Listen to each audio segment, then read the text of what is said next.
Jason Kellerman left for work like he had every weekday for the past 12 years. The air was crisp, his coffee lukewarm, and his kids were still sleeping when he quietly shut the front door behind him. He forgot his lunch. Halfway down the driveway, he turned, keys in hand. But he hesitated. It was such a small thing. He decided not to go back. He didn't want to wake them. That choice would haunt him forever. At 6:07 p.m., Jason pulled into the driveway. His golden retriever, Max, usually barked before he turned the key. Not tonight. The porch light flickered. The front door was cracked open. That silence, that flicker, something was wrong. His voice trembled as he called out. No answer. Only silence. Jason stepped in and saw Max first. The dog was lying motionless near the staircase. Then came the blood. Then came the unimaginable. His wife, Laura, sprawled on the living room floor. Emma in her pajamas on the couch. Ben still clutching his toy train. All lifeless, cold. His call to 911 was incoherent, drenched in horror. They're all dead. My family, my kids, my wife. The dispatcher asked questions he couldn't comprehend. Sirens followed minutes later. Paramedics didn't rush. They knew. The house became a crime scene. Jason was placed in the back of a police cruiser, not under arrest but not free either. Officers whispered. Cameras arrived. Neighbors stared. The question hung heavy in the air. Who could kill a family like this?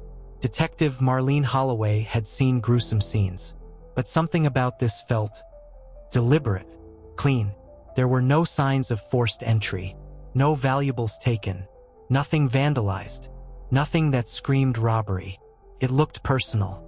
No neighbors reported hearing anything unusual. No screams, no gunshots, no broken glass. Whoever did this did it quietly, methodically, a killer who knew what they were doing. Jason's alibi seemed airtight. Security cameras showed him entering his office building at 8:32 a.m. and not leaving until 5:55 p.m. But Holloway wasn't satisfied. Spouses were always the first suspects, and something about Jason's demeanor felt too rehearsed. The story exploded online. Family slaughtered in quiet suburb. Reporters painted Jason as a broken man. But behind the scenes, forums and commenters speculated. The husband always does it. Emma's tablet, found under the couch cushion, held a draft of an unsent message. Daddy was yelling again. Mommy told him to stop. I think she's scared. Friends came forward. Jason and Laura had marital problems. There were rumors of infidelity, financial stress. Laura had recently confided in a friend that she was thinking of leaving him. In a small, fluorescent-lit room, Holloway laid it all out. The fights, the message, the motive. Jason broke down sobbing but denied everything. I would never hurt them, he whispered. The killer had worn gloves. No fingerprints.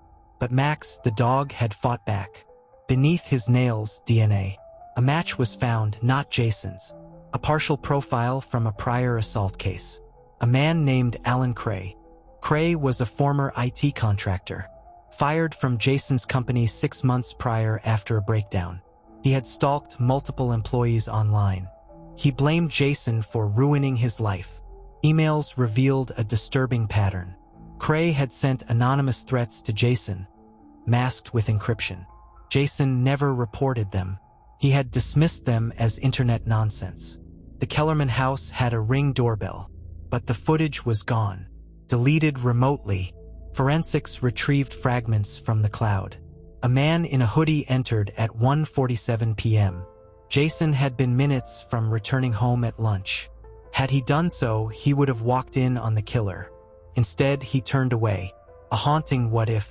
Alan Cray was found squatting in an abandoned warehouse, blood-stained gloves and all.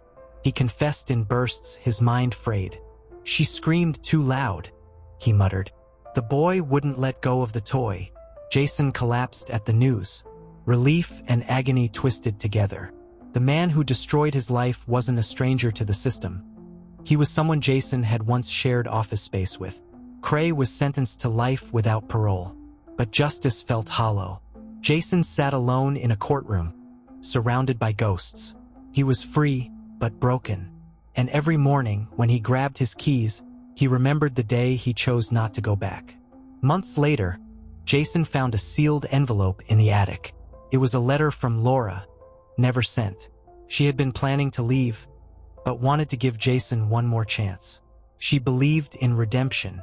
He wept for what might have been. On the anniversary of their deaths, Jason visited their graves. A small crowd of strangers stood nearby, people who had followed the story. They came not for him, but for Laura, Emma, and Ben, to say they were remembered. He stood apart, a man who lived but didn't survive. At night, Jason still hears the silence, still checks the door, still looks for Max. The world moved on, but inside that house, time froze, and every day he lives, he returns to that moment, to the choice, to the door, to the silence. Detective Holloway, unable to let go, started investigating how Alan Cray slipped through the system. He had been flagged multiple times. Why wasn't anyone watching him? She uncovered a deeper failure. Cray had once been referred to a mental health facility, but was released due to clerical error. Jason tried returning to the house. He stood in the hallway where Max had died, his breath shallow. Everything was just as the crime scene team left it, stripped, sterile. But when he reached Emma's room, he collapsed. Her pink shoes still sat beside the bed. An independent tech investigator reached out to Holloway. They'd reconstructed more of the corrupted doorbell footage. A second man appeared at 2:03 p.m., someone who hadn't been identified yet. Was Alan working alone? The second man's build didn't match Cray's. He moved differently, confident, calculated. His face never shone. Holloway theorized it was someone with a personal connection to the Kellermans, maybe even a hired accomplice. Jason's nightmare wasn't over. While going through Ben's things, Jason found a yellow envelope behind a stack of books. Inside was a drawing Ben, his mom, his sister, and someone scribbled out in black crayon. On the back were words in a child's handwriting. He said not to tell. Phone records subpoenaed months earlier were re-examined. Laura had been texting someone frequently under a saved name, Jenna, but the number traced back to a man, Daniel Reese, a former co-worker, recently divorced, and missing. Laura had opened a separate account. It held $32,000. The money came from unexplained deposits over the course of 8 months. Was she preparing to leave or being paid off? Jason began seeing a therapist. During EMDR sessions, he recalled a disturbing memory. Once, late at night, Laura had received a call. She left the room, whispering. Jason never asked questions. Now he wished he had. A local jogger came forward after seeing news coverage of the case's re-examination. He recalled a man sitting in a car across from the Kellerman home days before the murder, every evening, same time, just watching. The car was traced to Daniel Reese. Daniel Reese had vanished a week after the murders. His last known location? A gas station 2 towns over. His car was found burned in a remote field. Inside, a partially melted wedding ring, but no body. New forensic evidence suggested Cray didn't act alone. 2 sets of footprints had been found in the garden, one heavier, one lighter. Holloway reopened the case. The DA pushed back. "We got the guy," they insisted. But Holloway wasn't convinced. At a community memorial for the victims, Jason lost control. He screamed into the microphone, "They still don't care. Someone else helped him. And they're out there." Cameras rolled. The media turned again. Was Jason spiraling? Or finally telling the truth? Laura's best friend gave Holloway something she'd kept hidden.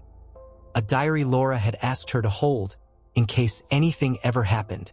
In it, Laura wrote of fear, not of Jason, but of someone watching them, someone she once trusted. In the final pages, Laura described a moment at the grocery store when a man walked up behind her and whispered, "You ruined my life." She never saw his face. She told no one, not even Jason, but she believed he meant it. Months after Cray's sentencing, the DNA under Laura's fingernails was tested again with newer tech. A second partial profile was confirmed, not Cray's. Jason received the call while visiting the graves. His knees buckled. The real horror was this: the man who helped murder his family was still out there. Detective Holloway revisited a tip about Daniel Reese's last known location. His burned-out car was found near a dense stretch of woodland. Hidden in those woods, 2 hikers stumbled upon an abandoned cabin. Inside, a mattress, bloodstains, and a wallet belonging to Daniel Reese. Forensic techs recovered several red threads from the mattress, fibers that matched the sweater Laura had been wearing the day she died. Had Daniel been there during the murders, or was he taken afterward? Using historical cell tower data, Holloway traced Daniel's phone to the Kellerman neighborhood, exactly 10 minutes after Cray entered the house. The timing was no longer coincidence. It was choreography. A masked man appeared in a series of blurry ATM security videos days before the murders, withdrawing cash from Laura's secret bank account. Holloway noticed something odd. He favored his left leg, limping slightly. Cray didn't limp. Jason didn't. But Daniel did. An anonymous envelope arrived at the police station containing a torn, water-damaged letter. It read, "I didn't want this. I wanted her. I begged him to stop. But we were already in it. I couldn't walk away." Signed, Dr. Suicide? Or planted? Jason's therapist noticed a change. Jason began obsessing over shadows. He claimed someone was following him, watching him. At night, his doorbell would chime with no one there. "He's not done," Jason whispered. Daniel Reese's estranged brother came forward. He claimed Daniel had confessed to something dark months before disappearing. "I messed up. I let him in," Daniel had said. "Now I can't get out." But when asked who he was, Daniel wouldn't say. A breakthrough. The second DNA profile from Laura's fingernails matched a known criminal, Victor Drexler, a hired enforcer for a now-defunct private security firm with ties to Cray's past. Cray and Drexler had worked together overseas. Drexler disappeared in 2019. Investigators uncovered encrypted messages on Cray's laptop suggesting a financial transaction between Cray and Drexler, paid in cryptocurrency, 1 week before the murders. The message was simple: no witnesses, no mistakes. A former whistleblower contacted Holloway. He claimed Drexler wasn't working alone. The firm he once worked for, Trident Intelligence Solutions, had buried misconduct scandals. Cray had been one of their analysts. Laura had uncovered something she wasn't supposed to. Laura's diary mentioned an audit project Jason never knew about. She had been helping a journalist uncover misused government contracts. And Jason's company was on the list. The theory: Cray silenced her to silence the leak. Inside an old jewelry box, Jason found a USB drive Laura had hidden. It contained emails, financial records, and internal documents from Trident. Evidence of massive fraud, with Jason's company name stamped all over them. Laura had the proof, and Jason never knew. Detective Holloway paid Jason a late-night visit. "You're in danger," she told him. "This wasn't about a broken man snapping. This was a silencing. And now they think you have what Laura had." Jason finally understood. He wasn't just a victim. He was a loose end. To lure out Drexler, Holloway and Jason staged a leak, pretending to release Laura's files online. Days later, Jason's home was broken into again. But Holloway had wired the house. Drexler entered wearing gloves. He didn't know he was being filmed. Jason returned home the next day to find Drexler sitting in the living room, gun on the table. "She should have stayed quiet," he muttered. But as he reached for the gun, Holloway's team stormed in. Drexler was arrested, calm, silent, like the killer he was. Victor Drexler sat across from Holloway, his eyes cold, unmoved. He wouldn't admit to killing Laura and the kids. Instead, he spoke in riddles. "Some homes are graves long before anyone dies," he said. "Your client just didn't know it yet." A sealed document was leaked to the press. Trident Intelligence had once provided domestic consultation to Jason's company. Quiet contracts, no oversight. Jason's name was buried in the financial logs. Suddenly, he was no longer just the grieving father. He was a potential co-conspirator. Mara Jensen, the journalist Laura had been helping, surfaced. She claimed Laura handed her a flash drive shortly before the murders, proof of government-sanctioned surveillance projects and whistleblower intimidation tied to Trident. The story was never published. Jensen had gone into hiding after Laura's death. Drexler's trial began. The prosecution painted him as a mercenary for hire. The defense argued mental instability and manipulated loyalty. Jason took the stand. The courtroom watched a man walk the tightrope between grief and rage. Detective Holloway laid out the case meticulously. The encrypted contracts, the payments, the message chains, the deleted footage. She ended with a simple line.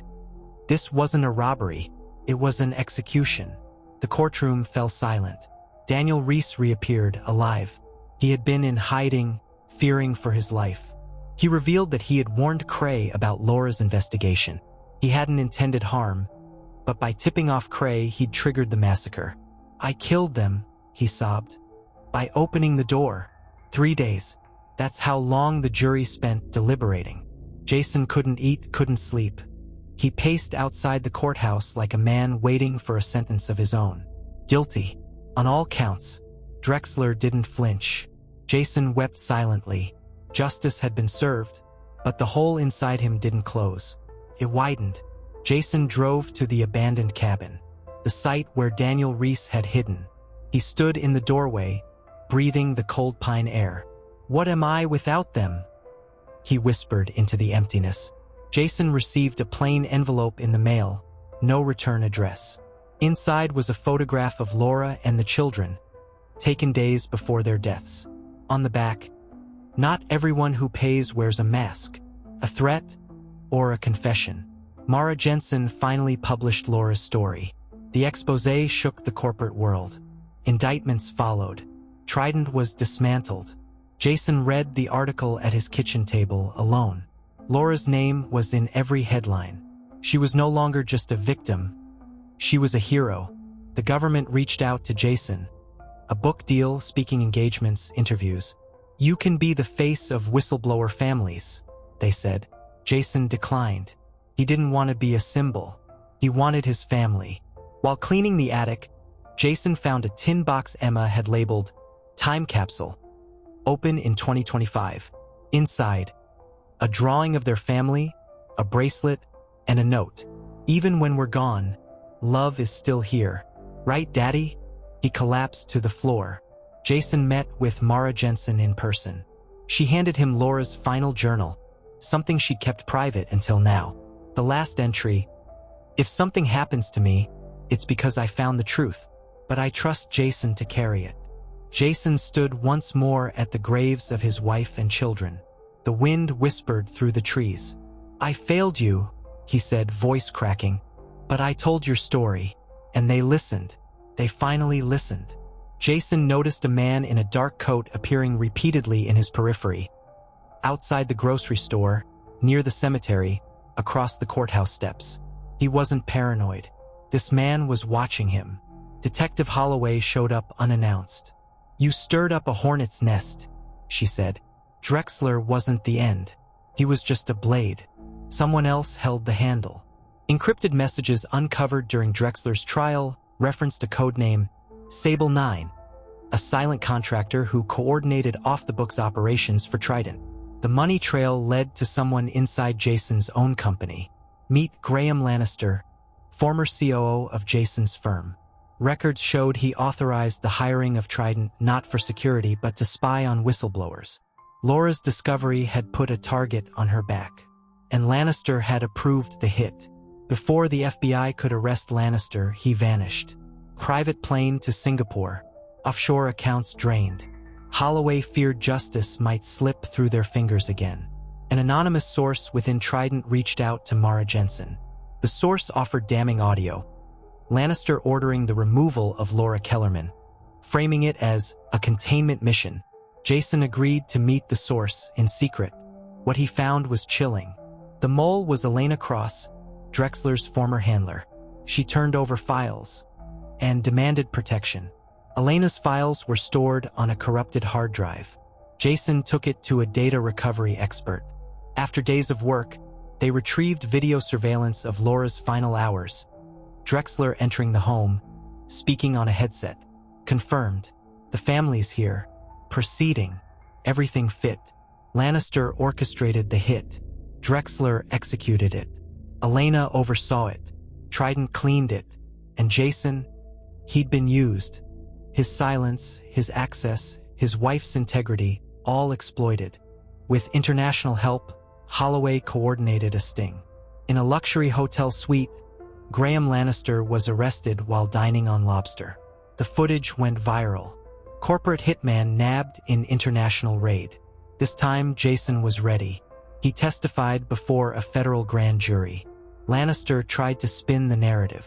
But Elena's files, paired with Laura's journal, buried him. After the trial, Holloway admitted something to Jason. She'd once considered walking away from the case. Too big, too many shadows. But Laura's eyes in that photo, they kept me here. The city erected a memorial near the courthouse. A marble bench etched with 3 names, Laura, Emma, and Ben Kellerman. Below it, the quote, "They spoke the truth. We finally listened." Jason was offered the role of CEO of the very company that once funded his family's demise. He turned it down. "I won't lead something built on blood," he said. Mara's book, The Family That Knew Too Much, hit bestseller lists overnight. The proceeds went to foundations for whistleblower protections and domestic violence survivors. Laura's causes. Jason began receiving letters from Drexler. Apologies, nightmares, ramblings. Jason never responded, but he read every word. "Monsters don't always hide under beds," one read. "Sometimes they wear suits." A priest suggested Jason try forgiveness to heal, but he couldn't. "Not yet.